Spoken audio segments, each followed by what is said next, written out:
Welcome to Universal Basic Calci, guys. Mike, the OG UBK, is here. What's up, Mike? What's up, Evan? How's it going, folks? Doing all right. Representing the incel community is Amir Rasalov. Amir, how are you tonight? Ooh, that one hit hard. Doing well, guys. How about It yourselves? hit hard. I mean, the truth hurts, man. Like It does. It it's does. tough, but that's a big fraction of the Calci market. So we're glad to I'd say have so. you representing. Yeah, and the Universal Basic Calci gal, McKenna Conlon, our first crossover star. McKenna, do you have a good story from your podcast experience?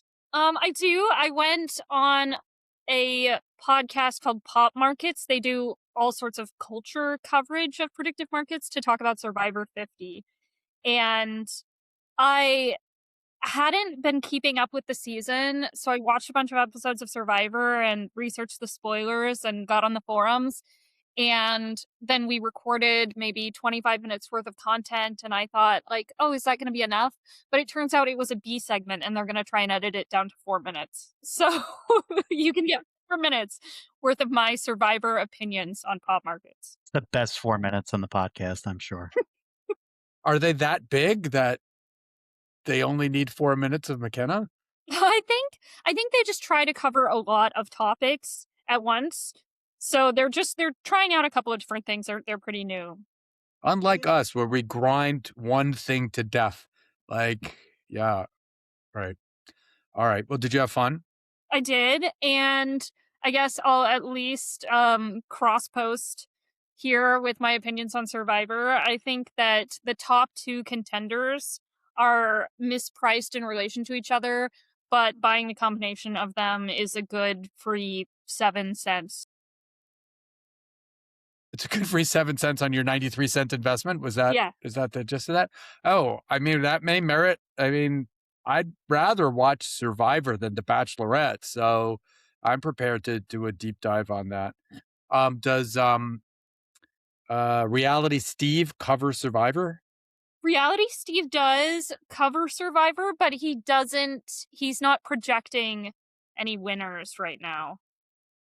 Okay, well, if Reality Steve doesn't know, Reality McKenna, maybe she knows. I don't know. Mm-hmm. I'm trying to avoid reality. All right, Mike, you got any major action down since we were last together last week? Nah, not too much. I've been playing the mention markets again. If people are interested, check them out. I think there's some good free money or close to free money propositions. Still waiting to get burned on Cookie No, for Trump to utter Cookie No, but not yet. So wait, utter. The phrase isn't cookie no. It's that he doesn't say cookie, right? Correct. It's no on him saying cookie. Yeah.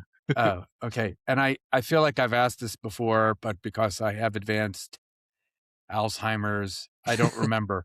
Why would somebody who's constructing that market think that he might say the word cookie? No, maybe he has some entanglement with Peppered Farms. I mean, I couldn't tell you. It's just such a long shot that if, Barron Trump says, hey, Dad, just sneak this word in and I'll make like $1 million off of these dweebs. And that's precisely usually what ends up happening. Yeah. Well, we've covered that. That's why I wouldn't bet on that market. I mean, I'd be too worried about that happening. I mean, perpetually they're not above doing that. Yeah. Amir McKenna, any action you want to discuss? All right, I got a few. I did cash in on the Supreme Court eviscerating the Voting Rights Act. So yeah, there. Great. That was really cool. There was a market on the number of Supreme Court justices who were going to dissent. So I just went with 3 on a long shot, and boom, that came in. I have a sizable bet down that the House is going to pass a supplemental appropriations bill to fund the Iran war. I win if it comes in the next 2 months. I win big if it comes in the next month. It's at 10 cents. It's a lot more likely than a 9-to-1 shot. I I actually would be surprised if it didn't happen. It feels to me more like it's greater than 50 cents. So just disclosing that. And Mike, I want to revise something back. So I'm going to adopt your position. Well, I'm glad you decided. Yeah. You don't know what it is, but it just finally came around. Okay. When we had our discussion of the Senate, I was down at 2%.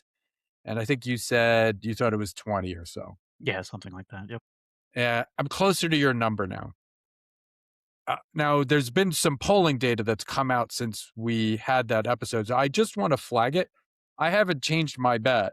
And actually, the price on the Republicans retaining control of the Senate went down a little bit. So I'm actually inclined to bet a little more. But I just want to say, based on the polling data, why I think it's more than a 2%, but nowhere near a 50% proposition. The Democrats have to retain all 13 of their seats that are up for re-election. That is likely to happen. However, the Michigan primary will not happen until August. Haley Stevens is the likely winner of that primary and would be a favorite in the general election, but not by much. So you have a series of head-to-head matchups based on which Democratic candidate wins it. So that's a lot of, to me, variance in there. And then, John Ossoff is running about 2.8 points ahead in the Real Clear Politics polling average in the Georgia Senate race. That hardly feels like a mortal lock to me, but I'm willing to concede that. Here's the thing. The Democrats also need to flip 4 seats. So they need to flip Maine. So it's Maine, North Carolina, Ohio, and Alaska. Those are realistically, maybe Texas would be on the list. Okay, so Susan Collins in most of the head-to-heads. So the main primary has just been cleared for Graham Plattner. He's like a former Marine, but he's like a shrimper. Susan Collins runs down to him 7 points or so now in the head-to-head matchups. I'm just going to flag that in each of the past 2 cycles, Democrats had targeted Susan Collins, that there was discussion that she was, running down in the early polls, and then she just threw a crap load of money in the race, and she's very resilient. But whatever, I am willing to concede that. But in and actually, Roy Cooper is a favorite in North Carolina. I think that's actually a very likely win for the Democrats, and he's running up by about 8 points. But in Ohio, John Husted, who's the Republican nominee, is the favorite, I would say. So the Democrats have to flip that. He's running up about 2 points.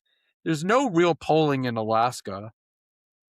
So I don't know how anybody can make a reliable prediction about that. And we've talked about the Texas Senate race, but we don't really know who's going to be settled in the Republican primary. I mean, Tallarico is as viable as you get, but I don't know. What is that, 50-50? So it feels to me, I'm going to give them I'll give them retaining all the 13 that they have to retain, even though I'd say that's really more like a 95% probability rather than a 100% probability.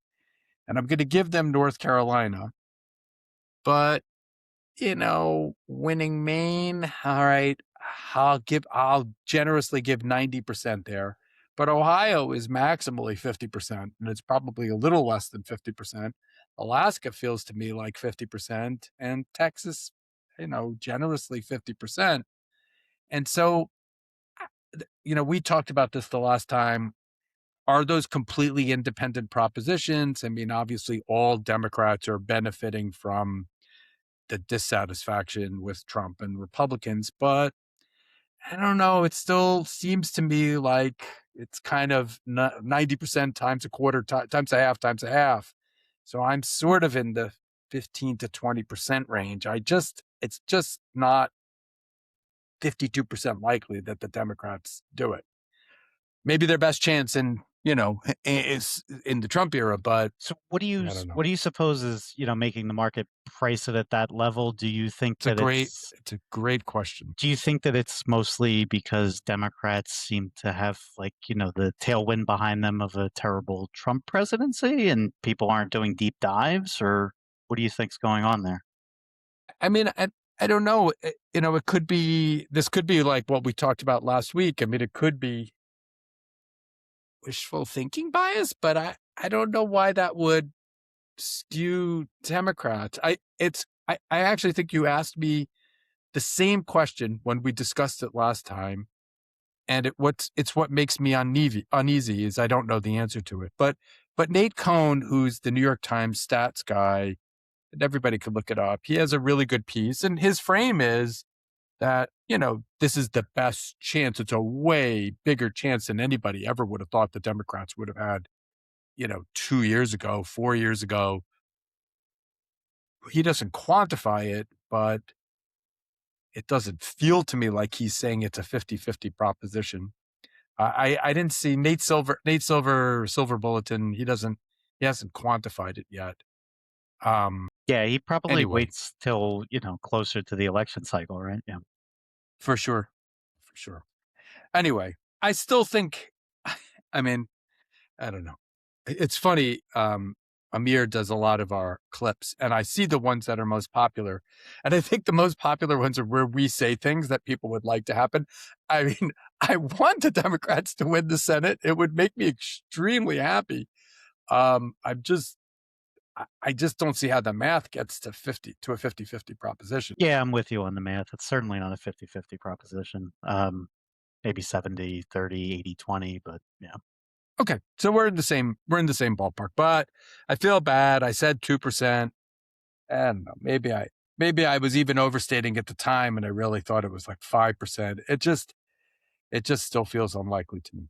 All right, so we're going to talk Democratic primary 2 years out, but there are robust markets to be wagered in, and we're going to divide our discussion. We'll talk tonight about long shot candidates, which we'll define as everybody with trading at less than 5 cents or less. I guess that leaves John Ossoff and Josh Shapiro for next week, plus Pete Buttigieg, Newsom, Kamala Harris. So we're going to go around. Each of us has picked somebody that we think might be worthy of a play. We'll make a case, and then we'll each take it apart. Before we get into our specifics, let me just ask any of you, like, what your general observations are about. Mike, let me ask you first. Why don't you give us a little bit of an overview of where the market is, generally, kind of how we've gotten here, and then we could all just say our general senses, and then before we get into individuals. All right, sure. So what I'll do is I'll just take you through some of the price action, the major movers in the market. Obviously this week we're going to cover the long shots, like you said, but next week we'll do some of the more mainstream major candidates or middle of the road candidates. So just to give you an idea, at the end of 2024 for the Democratic primary market, Kamala Harris was polling very strongly at about 35% chance of yes to be the Democratic nominee. That, of course, was coming off of the election, and she had tremendous name recognition for all the wrong reasons. And then in January, Newsom starts to rise.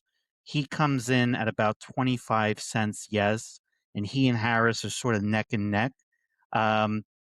Newsom became very vocally anti-Trump right after the inauguration, and he got very what would you say? He really got into social media, right? And that seemed to oyster his price. So he and Harris are running neck and neck. Then in April in 2025, Cory Booker sets his Senate filibuster record. His national profile spikes his price to about 6 cents.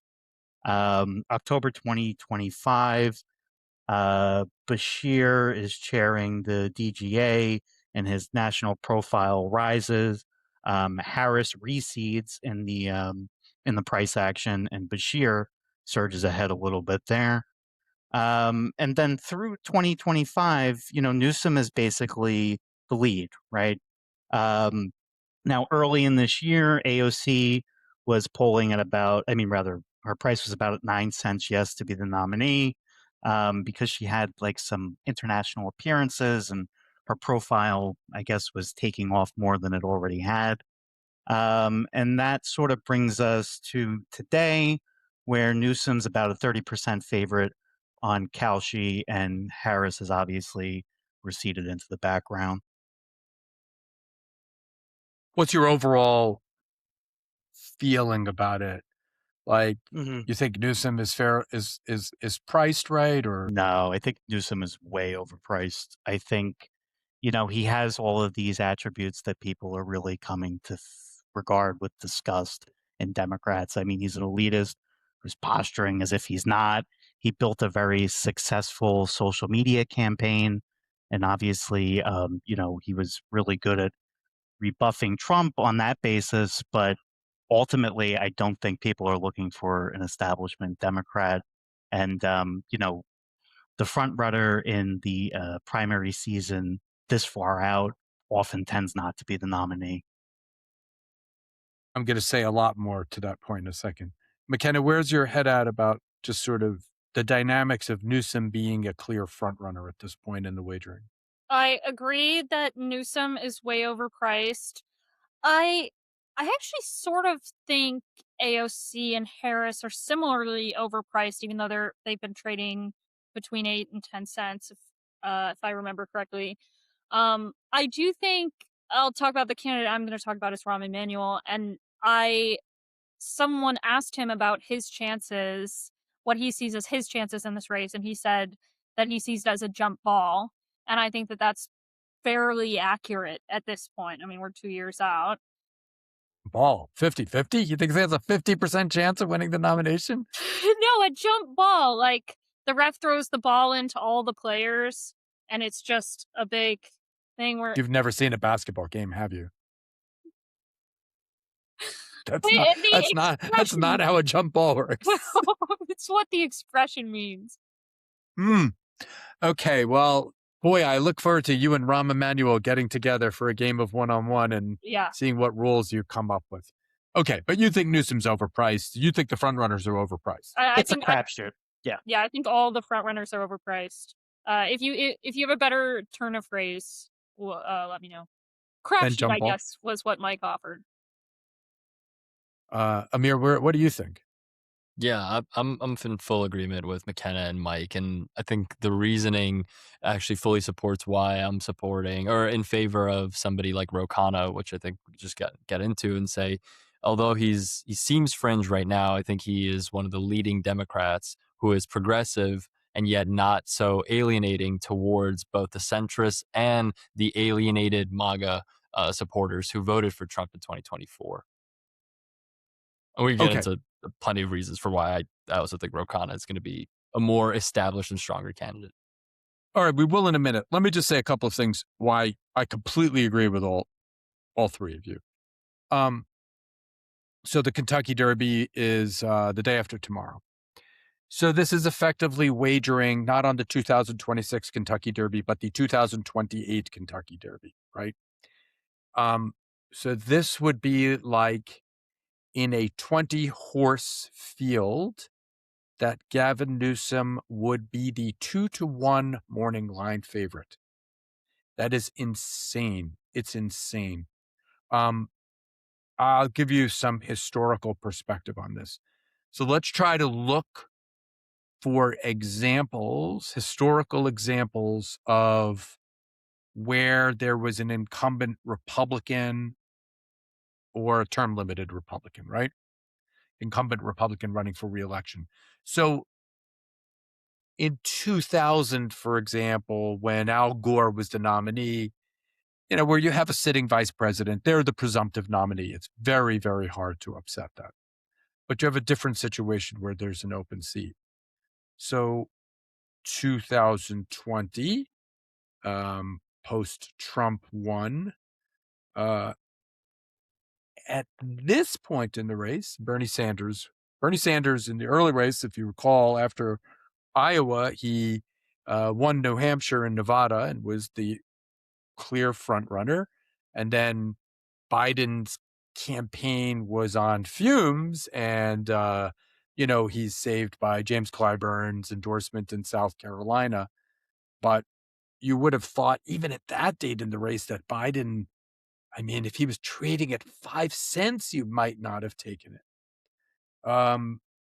2000 in the run up to the 2008 election, in which the eventual nominee was a young man named Barack Obama. So if we had been having this conversation at that point, Hillary Clinton would have been trading probably something like 80 cents. Barack Obama, you would have, maybe would have been trading for a cent or two. In the polling, in the earliest polls in the Democratic primary, so this is really, really early. Obama was running between 17% and 20%, more or less tied with John Edwards, who was a major player in that race, and you probably didn't even remember ran. In the 2004 race, in which John Kerry was the eventual nominee, if we had been having this conversation at this point, Al Gore would have been the prohibitive favorite in the betting. And then if we had been having this conversation, say 6 months from now, the prohibitive favorite in the betting would have been a screaming lunatic named Howard Dean, who you probably now have forgotten he ran. If we'd been having this conversation at this point in the run-up to the 1992 election, when Bill Clinton is the nominee, none of you remember the heady days of the Paul Tsongas campaign, but Paul Tsongas was the front runner. You don't even remember who he is. A great man, Paul Tsongas. All the point is, this is irrelevant. Okay, I mean, if there are 20 viable candidates, and which would be 5 cents each, all right, I could see maybe Newsom has twice the chance of a random candidate. He does not have 6 to 8 times the chance of a random candidate. He hasn't won anything yet. Now, I'm not saying he won't be the nominee. This is the way it goes.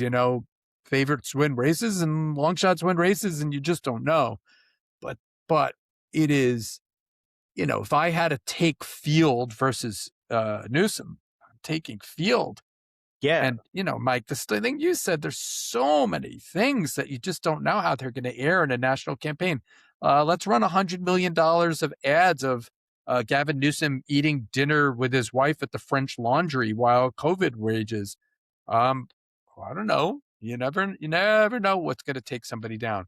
So, I mean, I've said where I think the most value is here. Since he's above the 5 cent threshold, though just barely.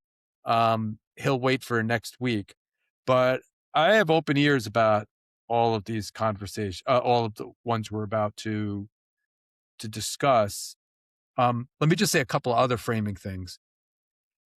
Mike's always, well, I guess both of us. So I think it's possible to approach this. I mean, really, this bet is a blended average of it's the product of the person's chance of running and the likelihood of winning. But the chance that you could make a significant profit really turns on whether they announce. So if they announce, their price will double, then you have to decide whether to sell or not. There is a lot of variation here. So, Amir, ready for a pop quiz? I know you like them. What Democratic primary will be first in the 2028 cycle?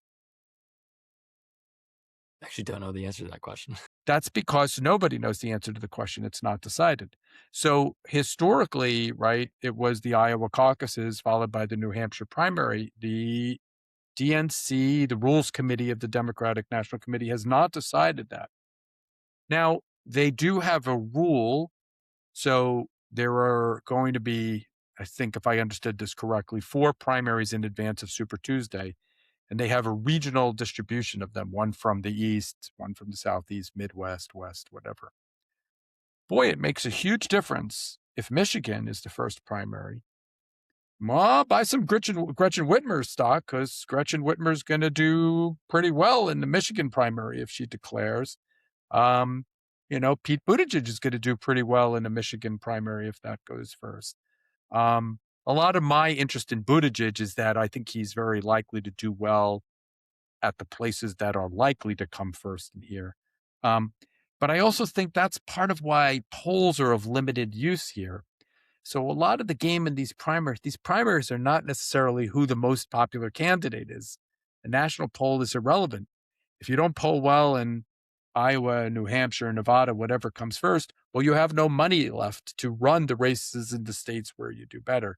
So I just think there's massive uncertainty here. And in a 20 candidate field, I'm just not betting on somebody who's effectively 2-1 at this point. Yeah, I agree with you That's totally. crazy. There's massive uncertainty, and that's why I think like the long shot discussion today will be so instructive, because if we're basically regarding at this point all of these candidates as having a roughly equal chance of potentially getting the nomination, then there are some really underpriced values. And I know everybody's going to talk about their candidates, but just to throw a preliminary plug in there for Ruben Gallego, who I think is a really strong general electability profile, it's trading at 0.7 cents. So if you give me 0.7 cents yes on Gallego versus 35 cents Newsom, I mean, it's just a no-brainer, right? And I think it'll be a no-brainer for even, Khanna and the other long shots we're going to discuss today. Just definitely advise people, think twice before putting your money on the favorite here, because there's no real evidence to suggest that he's the favorite. So Ruben Gallego is point. yeah, I'm going to go into why his price is depressed presently and why you should buy immediately, but I'll wait for my segment. Well, I thought he was at like 2 to 3 cents. Wow. It fell recently. Yeah. I'm prepared to pause the podcast so I can go buy some Ruben Gallego, because Please do. that's insane. It's insane. I'll get into it. All right. Yeah. Oh, well, I'm just hoping we won't release it till tomorrow morning, so I'll be up overnight doing it. All right. We are all on the same page. We think so, in horse racing terms, like a lot of what you do is you look at fundamental race dynamics. There's a clear front runner, clear favorite. Do you think the favorite is the likeliest winner and that there's value in it? So maybe, or you think it's an open race. This is a wide open race. So we've all agreed upon that. And now we're going to see if we can find a horse that's like the bet. By the way, just pause before we get into Amira. I know you're going to go first. So I was really interested. I like horse racing, as you all know. And I was like, oh, does Kalshi allow betting on horse racing? Because I was thinking how interesting it would be if I bet on a horse in the Kentucky Derby and then I could change my bet as it got off to a start. But they don't seem to have wagering on horse racing. They do, in basketball games, prices shift basket to basket. Yeah. Right. So I thought it would be the same. All right, Amir, you're up first. I don't know what argument you're going to make, but I'm really looking forward to just, tearing it to shreds. Yeah. Well, I appreciate that. I think the reason why I chose Appreciate you. Thank you. The reason why I chose Ro Khanna in the first place was because out of everyone that we've just discussed today, he might have done the most damage to Trump in general, along with Thomas Massie when he led that Epstein file uncovering, along with Thomas Massie, and just basically tried to get at him in every single possible way, try to get more declassification around the files. And I think through that, got a lot of media momentum and has really honed that in. I think recently he's been in the media and just talking sphere a lot more than he has in the past. More people, he's just kind of become a household brand name. And he does have a background. I mean, he's from California, right? So he has the AI and Silicon Valley base to support him. And as we all know, tech is taking over politics as Peter Thiel continues his tirade on AI data centers. So he has allies in that camp. He also has allies now in both the progressive, but not necessarily fringe left wing spaces. Like he's teamed up with people like Thomas Massey while also partnering with people like Bernie. So he's really positioned himself as this viable candidate for both centrists and alienated Trump supporters to get behind, as well as most Democrats. And I think that's going to be really important in the upcoming elections because there are so many individuals who voted for Trump who were never really MAGA supporters, who will now look for someone who's a bit more of a centrist on the Democrat side. Along with the fact that he just doesn't really have any major scandals and he's willing to talk to almost everybody. Like I've seen him on the Sean Ryan podcast and then CNN and then also Breaking Points, right? He's just willing to have a conversation and he doesn't have this kind of like hesitation to answer questions that you saw with like AOC. I'm sorry for the next person talking about AOC, but she just absolutely faltered at the Munich Security Conference, right? She was given this huge stage to, show off her skills, her political wit on, and she just failed. And I don't think Ro Khanna necessarily has that weakness. Just give folks some basic bio on him. He's elitely educated, right? Yeah. Am I remembering University of Chicago and Harvard or Yale Law School? I believe it was Yale, if I'm not mistaken. Okay. And Yale Law School, high circuit court clerkship for Morris Arnold in Arkansas, and Deputy Assistant Secretary of Department of Commerce in the Obama administration. Wilson Sonsini, the law firm he left. I almost worked at Wilson Sonsini. It's a big intellectual property law firm. And his family emigrated from India, right? That's correct, yeah. Okay. So talk price for a second. Where's he at? Where do you think? Yeah. I believe when I last checked, I could be wrong about this now, there might be a price shift, but I believe he was trading anywhere from 3 to 5%, if I'm not or cents. And I do think that's underpriced for the most part. And time will, I think, kind of unravel that as he becomes more and more popular. A huge point about this is mostly how Trump made his name in 2016. He just was on every single media show as he just could get his hands on, and I think that's what Ro Khanna will continue to do as well. I don't like Ro Khanna as a pick. I'll tell you why. I mean, and of course you could push back, but the ivory tower sort of intellectual shtick is not going to fly. People don't want some soft-spoken, effete intellectual to run the country. That's not the mood of the Democratic Party right now. I've heard him speak. He's obviously very smart. I'm sure he would be a fine president, but the people are not going to think that he's going to be a fine president. They're going to want somebody who's more down to earth, even somebody who's elitely educated, but can also indicate to working class people that he understands their struggles. McKenna, you buying? Would say that this is roughly, well, hold on. Let me revise. Let's say I think all of the candidates we're going to talk about today are underpriced, and I think all of them I would be willing to buy and hold at least in the short term, because I think that these people are all demonstrating signals that they are going to run, and when they announce, there will be at least some percent gain in that. But besides that, I don't feel particularly positively or negatively about his viability as a serious candidate. But I do think he's underpriced, so I think it's a fine buy, but I just don't see him getting much more traction. Yeah. So he is at 3 cents, just confirm that. And the one thing that you said, Mike, stood out because he is an intellectual. Like, he does sound like an intellectual most of the time when I do listen to him. But at the same time, I think this whole Trump strategy to just get anybody who isn't from these elite schools, like Kash Patel went to Pace University. I don't know if Go Pace. Americans go Pace. I don't know if Americans are sold on this idea. I was actually like, yeah, let's give the underdogs a chance here, and they ruined it, right? Absolutely. It's not clear to me that educational pedigree is something that people are actually looking for this election cycle. All right. I'm going to disappoint you, Amir. I think the correct answer is, well, you routinely do so. I mean, my expectations are so low. There's no place lower to go. I actually think he's overpriced. At 3 cents? Yeah. I'm just going to give you, going to challenge you. Okay. You're all smartest young people I know. Who was the last person to be elected president of the United States running directly from the House of Representatives? Great point. Yeah. Wait. Oh, I'm asking you a question. I don't know the answer to it, but I I'm don't know. assuming it's Yeah, some that's a obscure problem. figure from half a century ago. James Garfield, 1880. So Holy shit. you don't even have a long list of people who served in the House. Gerald Ford had been Speaker of the House. Remember, Ford has this very unusual pathway to the presidency, right? In recent memory, I bet you can't even come up with viable candidacies of sitting members of the House of Representatives. Can you? I have one. You won't even remember who it is. Dennis Kucinich. Oh, vaguely, yeah. So Dennis Kucinich had a minute. Now, do I think Khanna could announce?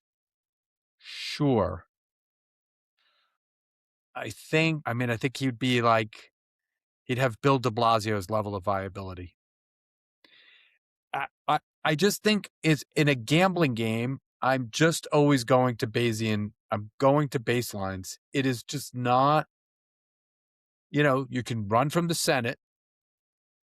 You can run from the governorship. Cabinet positions are tougher. It's actually tough for Pete Buttigieg. I don't, he's going to be, this is the thing you have to put in your head. He's going to sit on a stage. So they'll have 2 consecutive nights of 10-person debates, right? What's he going to say that's going to differentiate himself from the crowd? That he was the only one who actually took on Trump. They're all going to say that. He has the actual, evidence to back it. Everybody else is going to say it, but then he could just call him out. Like, where were you when I was fighting the good fight with the Epstein files? And you were just basically silent and protecting him through that silence. Let's think that one through for a second. Who can best lay claim to that mantle? Gavin Newsom certainly has a credible case. Mayor Pete, not so much. Kamala Harris I don't think could make that case. Maybe Mark Kelly could to some extent. Yeah. Can I just say one thing about the precedent argument that you made? I'm actually, that's a good, I actually would agree with that if it hadn't been for Trump in 2016. You might have actually said the same thing in 2015 and said, there's never been a celebrity. Well, there's never been a celebrity like Trump who's ever become president. You're totally, totally right to call me on this. I've told you the story, right? That I'm sitting at a Little League game with Sam, and he told me that Trump was going to win, and I said, I'll bet you $10,000. I thought he was crazy. Now, the thing is, I think Trump's prospective odds were something around 3%.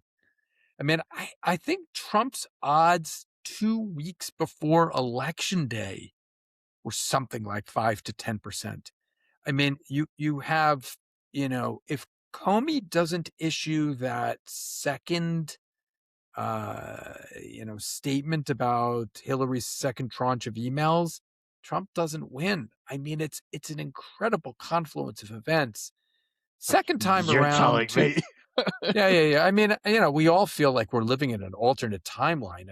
I listen to what you're saying, and I'm like, he's a very admirable public figure, and I think I get what interests you about him. So I'm not saying I didn't say to you I think he has no chance. I just think probably 30, 32 to 1, 33 to 1, whatever it is, that feels about right to me. Like 40 to 1. I'm sure you don't know this, and has he raised any money yet? I don't believe so. But I don't know if he would have trouble doing so because of where he's from.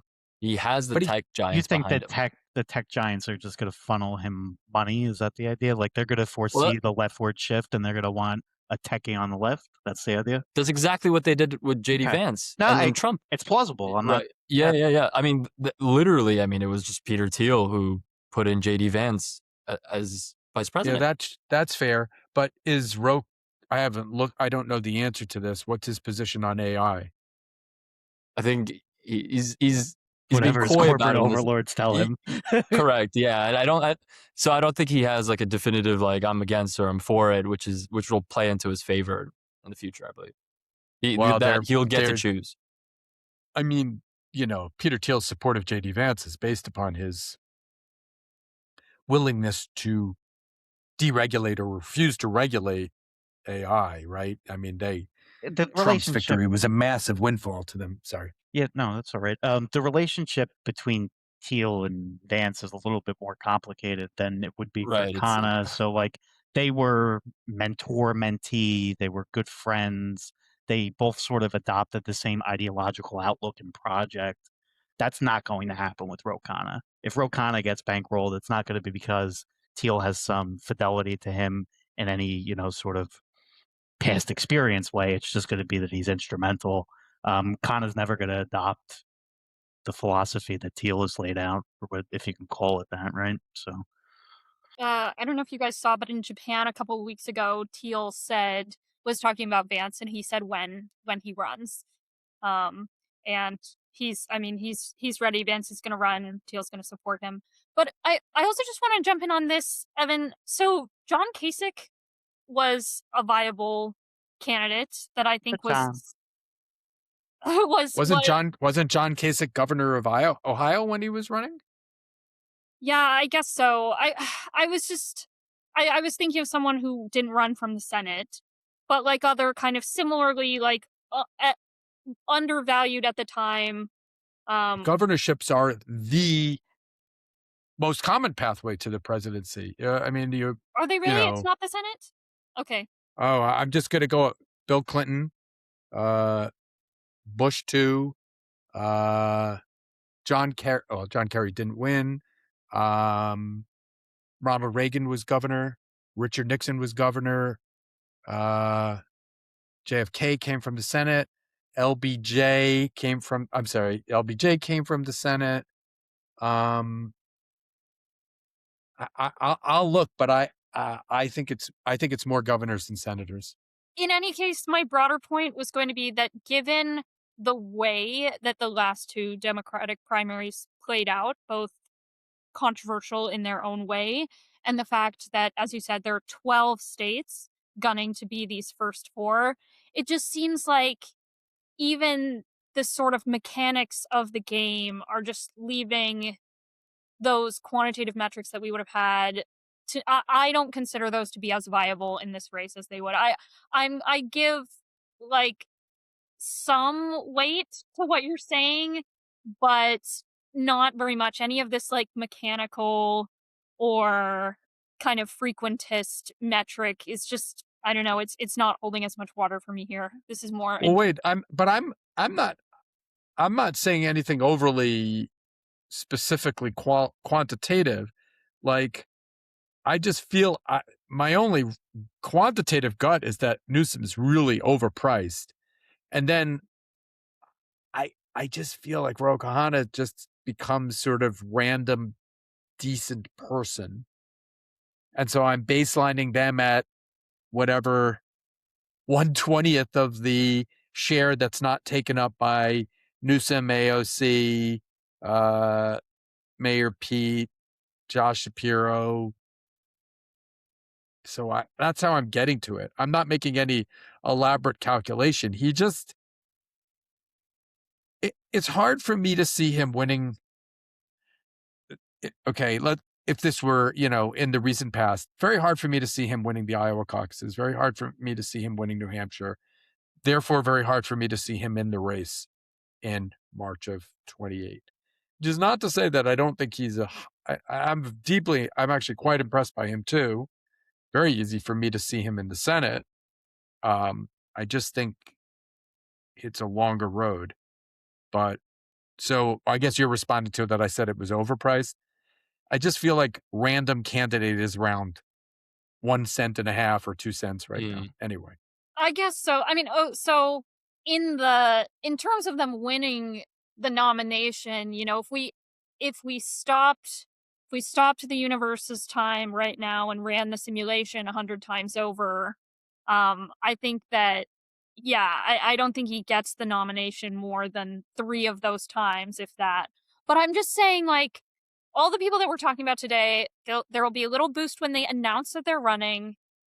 If they get on to the debate stage and they say something that grabs some headlines, there'll be like a 1 cent in that. I don't know. It just seems like all of these people I would buy and would hold until they It's- were 8 cents. Yeah, I mean, I think maybe at 3 cents it's a decent buy because his price could go up to 5 or 6 cents upon announcement. But I might, Evan talking kind of makes me reconsider. Maybe I'd buy it 2 cents. But what I'm really thinking about is what happens even after he announces. There's just no chance in my mind that he says something that really captures the zeitgeist and really the soul of America. Like he's just not that kind of sort of centrist, impassioned speaker who can speak to the hearts of a suffering nation. He's very good as an analyst, as a technocrat. Like Evan said, he could be in the Senate, but he's not going to carry a narrative. We're going to get there in a few minutes. His price is 3.5 times as high as Ruben Gallego's, which is insane. You should just put all your money on Gallego. He doesn't have quadruple the chance.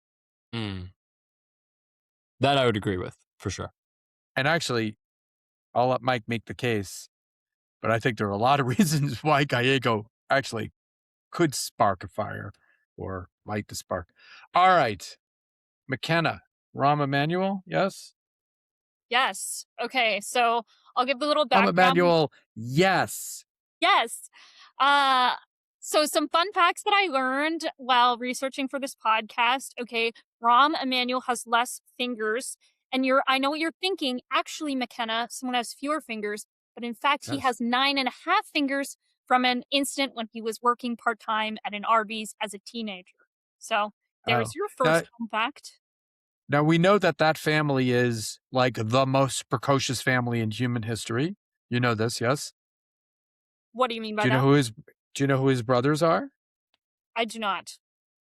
His brothers are Ari Emanuel, Hollywood super agent, and the inspiration for Jeremy Piven's character in Entourage. And his other brother is Ezekiel Emanuel, public health guru, medical school professor, and regular guest on the Freakonomics podcast. And I've heard the brothers talk about their relationship. I thought when you were telling that story that you were going to say one of his brothers cut half his finger off because they were legendarily competitive with each other. Okay, well, that actually does add some color to my second fun fact. Is I knew that he came from some sort of entertainment-based household. He was a graduate of ballet school and turned down a scholarship to instead go to Sarah Lawrence. Precisely the person that Americans will vote for. That is exactly what I'm saying. I mean, if those two things don't win your heart, I don't know what I did not know that. He went to Sarah Lawrence. He went to Sarah Lawrence before he went to Northwestern. That's real. Oh. Yes. So he is elitely educated. I was like, I thought he went to Northwestern. Okay, anyway, go ahead. Yeah. He did go to Northwestern, but he went to Sarah Lawrence first, and before that, he went to ballet school. So those are your fun facts. But that is the prologue to a prolific Democratic establishment career. He was a senior advisor to Clinton. He had 3 terms as a representative for Illinois. He was the White House chief of staff under Obama. He was mayor of Chicago, and most recently under Biden, he was the ambassador to Japan. So just a lot of Democratic establishment politics with big figures that are still living, and as well. Oh, and at some point in there, he took time off to have a brief and profitable career in corporate finance, of course. So this guy is wearing suits and shaking hands and talking about going back to the good old days when we weren't talking about the culture war so much. I mean, there's no doubt in my mind that he's going to run. And third way, the left-leaning but centrist think tank has pledged $50 million to a combative centrist. And some of their analysts had said that Emanuel embodies the spirit of what they're looking for. So I do think that a decent amount of that money will go towards his campaign when he announces it. Do you have any affinity for him as a human being? He seems fine. Seems fine. He seems fine. He's got some issues. He went to war with the teachers union when he was mayor of Chicago, which does not endear me to him, and in fact would be a huge problem, I think, given the state of the Democratic Party. There was a bunch of elementary school closures when he was mayor, and the teachers union at the time believed that was in direct retaliation for a strike. So that is not awesome.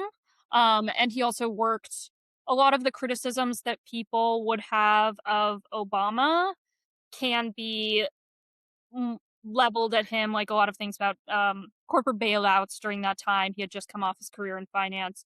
He's advising. He helps architect the corporate bailouts of the 2008 crisis, things like that. So I think he's exactly who you think he is. I think he is, like I said, I think he's definitely going to run. I think he's going to ask questions of other candidates about cultural issues that are going to be divisive. I don't think he's going to be the nominee, but I do think that he's a good buy right now. Trading at 3.6 cents, as we're saying. Go ahead, Mike. But he's trading at 1.8 on Polymarket, so get on Polymarket. Arbitrage opportunity. Arbitrage opportunity. The thing I was going to say about Rahm that Ro Khanna probably doesn't have is that upon him declaring, especially with big money backing and Democratic elites backing him up until the point that they realize the American people don't want this and it's going to fail, he's going to take off. So I would think that his price spike would be followed by a trend upward, mild but upward. Whereas with Ro Khanna, I'm not so sure. But I think it's a good buy. This one, I would feel more confident buying at 3.6 cents. The question I wanted to ask you, McKenna, what is your assessment of the likelihood that he actually runs? I know you said you're convinced, but if you could put a percentage on it. I would put it at 90+%. I mean, he's out there going to all of these states that have submitted their bid to be the front runners, and he is hounding local reporters to cover him in these states. There was a piece in Politico exactly a month ago called "Democrats Have a Rahm Emanuel Problem," and the argument of the piece was that he's fierce and he's combative on these culture questions, like especially about he wants a lot more education-based policy, and his line is something like, we need to focus less on locker rooms and bathrooms and more on classrooms. So he's just, yeah, we could talk about that, but he's right. Yeah. Yeah, he's really right. I don't know if he's presenting it the right way, but he's right. Yeah. In fact, what's interesting is that when he was mayor of Chicago, I believe he closed some sort of loophole that was allowing businesses to check IDs for sex indicators for bathrooms. And people said that was, of course, discriminatory of transgender Americans. And so he closed the loophole in this, and he received some praise for doing this, which he distanced himself from. So he says he wants, what's the quote? He wants a culture of acceptance and not a culture of advocacy. So I think that's certainly gonna be popular with a lot of people. If he plays it right, I could see him becoming like a decently viable candidate in this field. I'm with you. Mike, you're on board. I'm on board. Yep. Amir? I just haven't seen enough of him in the media. I hate to use this appeal to whoever's most popular, but I think Trump rewrote the book on it in 2016 and then tried to do it in 2024 with his appearances on the billion podcasts that exist now. I haven't seen him. This guy's practically non-existent when it comes to people who consume media. Yeah, I mean, So they you think all he's have not winning the TikTok. They all have a name recognition problem. That's why they're so low in terms of price. People aren't looking at the fundamentals quite yet, I don't think, as much as they ought to be. So these candidates that are trading at wild multiples that are detached from reality, like Newsom. It's just name recognition. That's it. Like in my estimation, that's 90% of what's driving the price action at this point. So I've watched Rahm Emanuel for, 18 years. He was Obama's first chief of staff. I mean, Amir, within my frame of reference, he's extremely well known. He's a very abrasive figure. He's certainly very smart. He's incredibly hardworking. He's, surviving Chicago mayoral politics is an incredible accomplishment. But this one, I mean, I have a lot of like anecdotal data. I've seen him in action. It is very hard for me to see him clicking with the National Democratic primary electorate. He is a very, very tough guy. I'm just not feeling any touchy-feelies. I can't. So McKenna, you're right. I can't quantify this. It, I just don't. I'll say what qualities I think are going to determine who I think will win the primary and who I think should win the primary. I'll say them in a second. He wouldn't be at the top of my list. I mean, this is hard because like I mean, I think there's an inclination to just sort of agree, but I think he's as viable as maybe a tiny bit more viable than Bill de Blasio was, which was Wow. not viable. Okay. I think But that doesn't make me right. I think you're right on that he's certainly not a warm person. No, he's not. He doesn't have and that's always kind of been important to Democrats. Like he's no, even if he's going around and shaking hands at the steel mills of Michigan or whatever, he's certainly no Bill Clinton in terms of like down home charm. No, there's no folksy charm. Yeah. And so, and I mean, like, even Newsom, Buttigieg, Kelly all beat him on that. So it may be what you're describing is that there could be, he'll announce he has some funding, there's a bump there, and then as soon as he gets to the debate stage, people see him and they're just like, I hate this guy. I can see that happening, maybe somewhat less likely, or as likely, then he goes and he asks these questions about all the attentions Democrats are pouring into uh, unpopular social policy, and that's favorable. I mean, is there a candidate who's doing both of those things? I'm going to challenge y'all on the inevitability of a bump following announcement. So I've referenced in these past two how representative to the presidency. So Dennis Kucinich was the person who came to mind. I remember Dennis Kucinich's announcement. Nobody cared. I mean, it had a minor article in the Times. He never polled.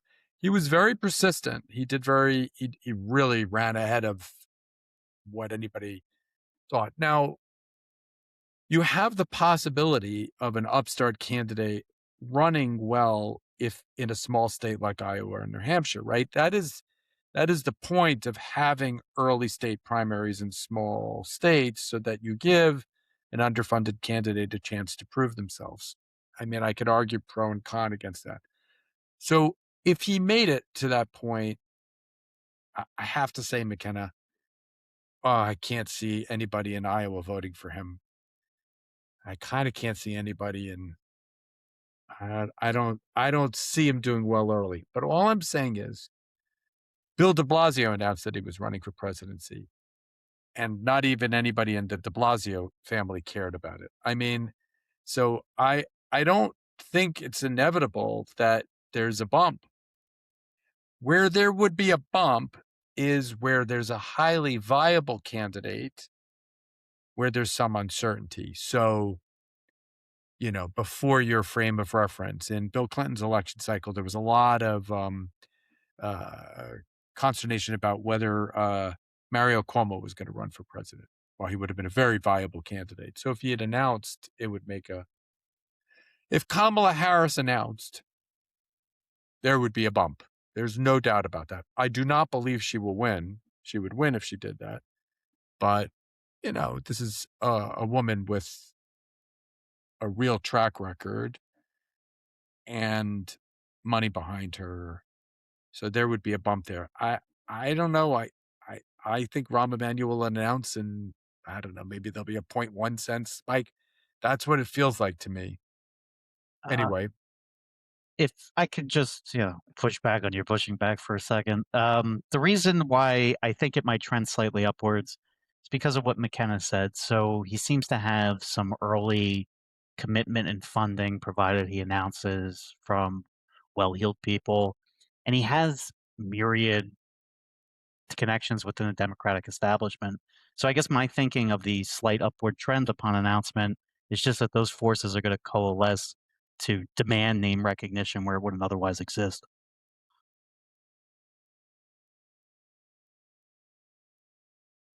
I mean, in early polls, I see neither Khanna nor Emanuel reaching single digits. So I don't think there's a base. I mean, whereas look, Kamala Harris is polling between 13 and 50% in early polls. Which is going to make it very, very difficult for her to resist running. Ugh, God help us. Okay, I agree with that, but I'm just saying these are different. That will be front page news. Yes. If she Evan, announces. It would be a media storm for all kind of reasons. Think of the popularity of our short clips. Say things that people want to happen. Say things that people want to happen? Say things that I want to happen, not things that I don't want to happen. Ruben Gallego announces his candidacy for president. Oh my goodness. Clip that in there. Clipped. Done. All right. Ruben Gallego.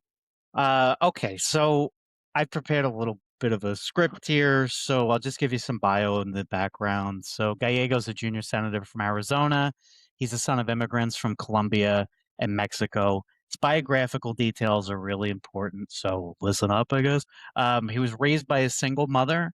He worked working class jobs. He got himself to Harvard and graduated. Then he joined the Marines. Then he became a combat veteran in the Marines. And he built his political career in Arizona. He's a very smart person, but also somebody who knows what it's like to have lived as a person. He served in the Arizona House, then spent a decade in Congress, and in 2024 he won the open Arizona seat against Kari Lake. So the biography matters because he can say, I understand working people, which I really think is one of the core selling points that whoever is going to secure the nomination is going to have to sell. And, Trump won Arizona, but Gallego won his race against Kari Lake, and he ran about 8 points ahead of where Kamala Harris was in the same state against Trump. So it's a huge margin.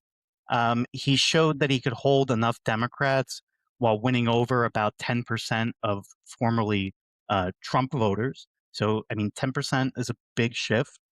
On the will he run question, his posture has shifted recently. I'm going to talk about why I think his price is ridiculously depressed. But first, let's talk about he's gone from essentially saying, I am not running because I'm focused on my home state, to moderating that position significantly and suggesting that he may run and that he must look at it and that centrist candidates from working class backgrounds have to be in this match, right? So that's what he said thus far. But we've gone from almost definite no to strong maybe, right? And the strongest argument overall probably is Gallego's electability. He's a Latino, which matters for the minority box tracking exercise Democrats like to do. And I think that him being a Marine veteran from a border state who's endured real lived experience and who has working class aspirations is a big value add to his candidacy. Let's see what else I wanted to say about him. He's exactly the kind of candidate who could really take off in terms of name recognition. So nobody knows who he is right now. It's a 0.7% 0.8% yes, 0.7 cents yes, right? But I think even with a modest amount of time to investigate his biographical details and hear him speak, he has some of the same strengths that Rahm Emanuel has in that he can be combative, but he does have the nicey feelies to him too. He is capable of toning down the rhetoric. He doesn't approach these questions as somebody who's been in a political machine his entire life. So he has a strong relatability factor. And I think if he does announce, he's going to drift upwards more than the other two candidates that we've discussed today. He could also be the VP pick, which would be a different, kind of angle. But I think he's actually trading at 7 cents yes to be the vice presidential candidate on the Democratic ticket, which is That's interesting. So that suggests that, people think that he's going to play some role here. He may not be the nominee, but he may be the vice president. And right now, just to speak a little bit about why I think the price is detached from reality and why, even though I bought, I think I've told you as before, I have a hard rule. I will only invest up to 1/3 of my bankroll on any single proposition. I have invested 1/3 of my bankroll on Gallego at an average price of 1.4 cents, which is double what it is now. And I'm not even remotely mad. I'm very happy to be in this position. And I think he's the dark horse. I think he's going to do well. The only problem right now is it's like a coin flip whether he declares. What's depressing his price is Swalwell. So he was a friend of Swalwell's, and there's been sexual misconduct allegations, and Swalwell has fallen from grace, but they were tight. But in the last 2 to 3 weeks since those allegations have come out, there's been no substantive evidence of any wrongdoing on Gallego's part. But I do think that the market is just pricing some kind of ambient anxiety that Gallego is secretly a philanderer. I enthusiastically agree with this. I'm gonna say why what I think are the qualities that primary voters are going to look for. One of which I care a lot about, one of which I kind of don't. I think electability and affordability are going to be the two things that are going to matter, right? So, and I really only care about electability, but I think Mike is right. I don't know if you've heard him. He's exceptional. He's really unusual, but he's run significantly ahead of Trump. Running in Arizona is a huge asset. I want to run a veteran. It's part of why I like Pete, but he's not gay. It'd be good if he's not a philanderer. And he just, to me, I look at that guy and I'm like, oh, that guy actually, he could be the nominee. I could see that pathway. Could he outperform in Iowa, New Hampshire, or wherever the first state is? 100%. Now, it's not a lock. I mean, this isn't like, I'm like, oh, he's 70% likely to be the nominee. But he's got it's a really compelling argument. And his, sensitivity to middle-class affordability questions, which was, Zohran Mamdani's mantra. He's lived that life. It's a very, very good narrative. And I guarantee you when he's talking to consultants, they test his bio as an opening ad. That's the first thing you do when you run. Your first media buy is introducing yourself to the voters. Oh my gosh, it's a really compelling story. And Mike, I've heard him,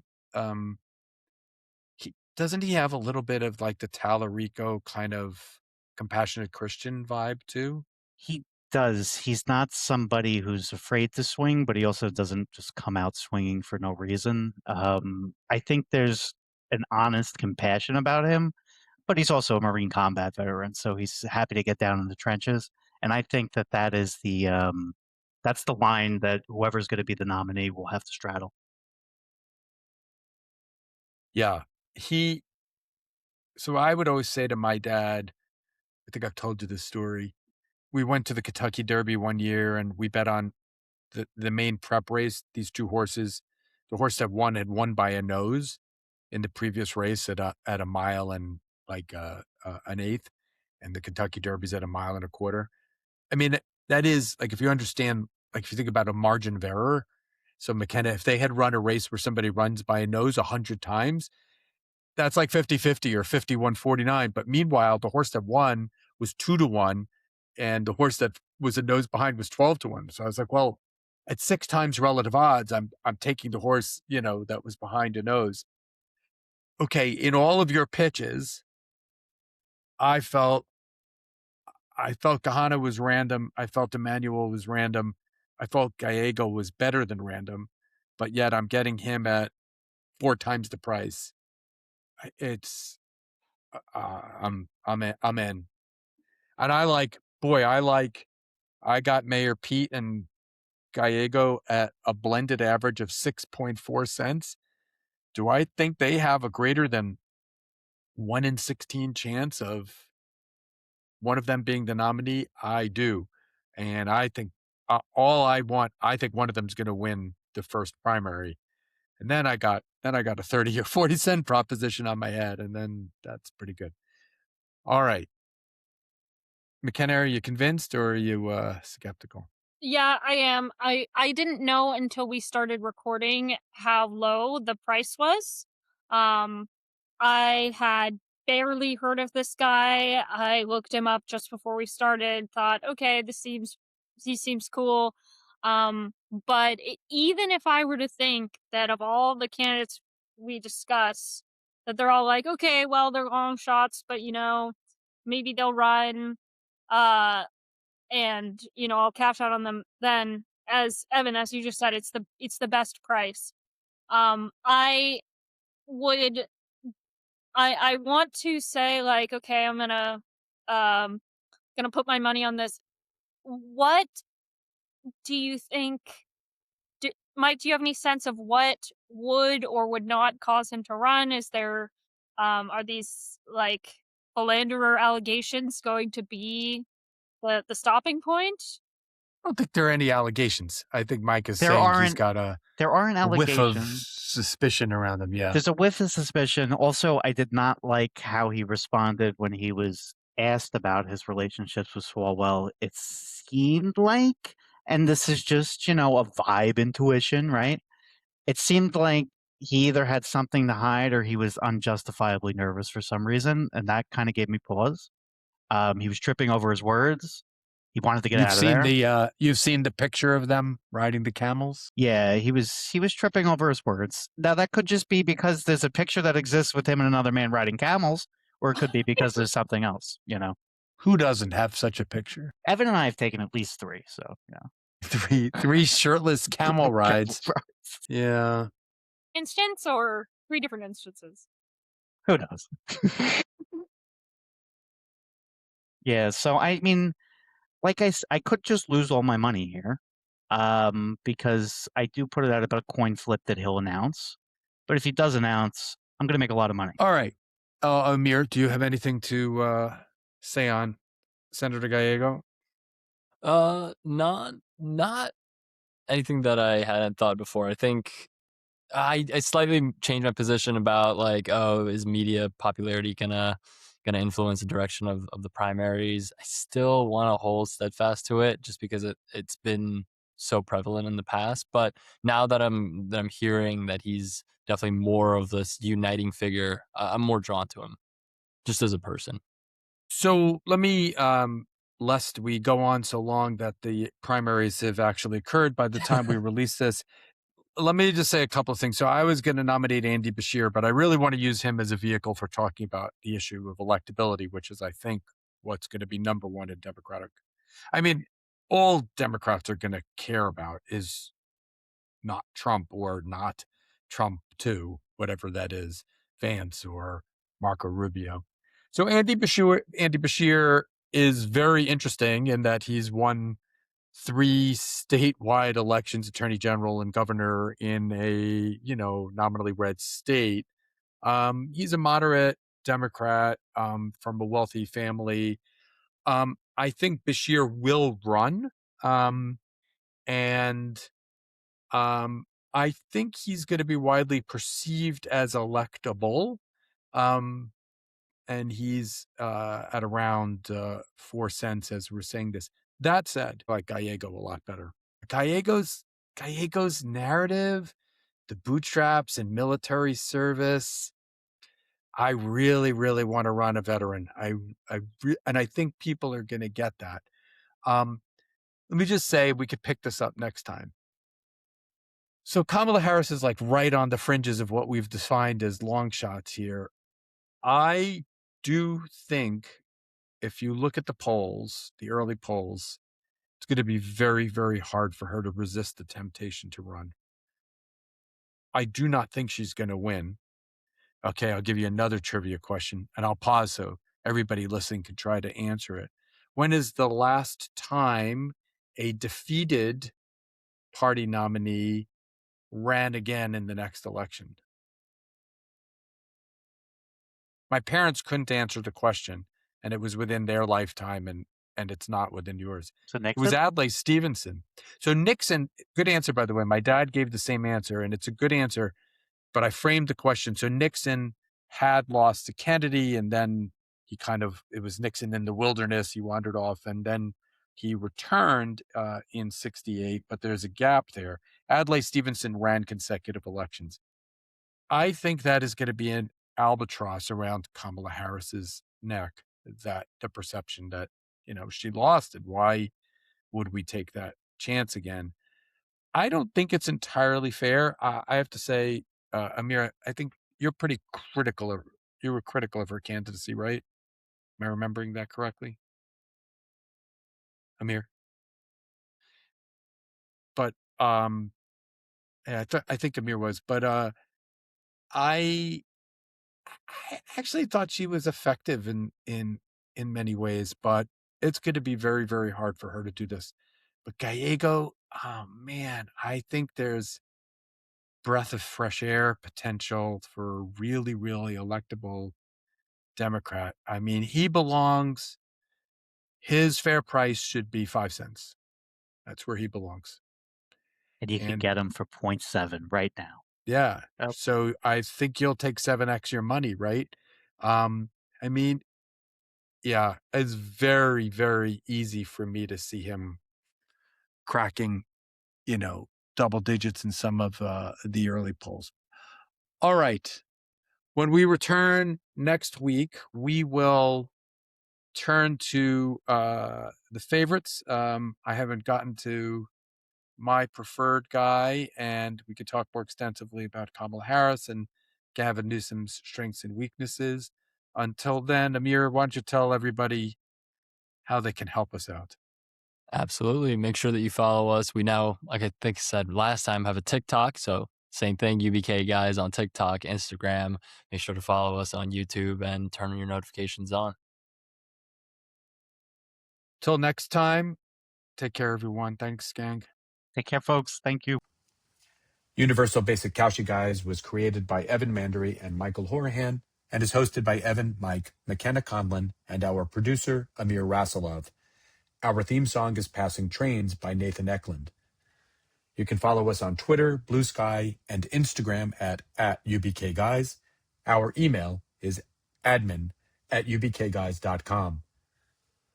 The content on Universal Basic Cauchy Guys is for informational and entertainment purposes only and does not constitute trading, financial, or investment advice. Nothing discussed on this show should be construed as a recommendation to buy or sell contracts on any prediction market. Trading on prediction markets involves real financial risk, and you could lose money. Always do your own research and consider your own financial situation before trading. The hosts may and often do hold positions in markets discussed on the show. Views expressed by guests are their own and do not reflect the positions of the show or its hosts. If you or someone you know is struggling with problem gambling, free and confidential help is available 24/7 through the National Problem Gambling Helpline at 1-800-522-4700 or visit ncpgambling.org.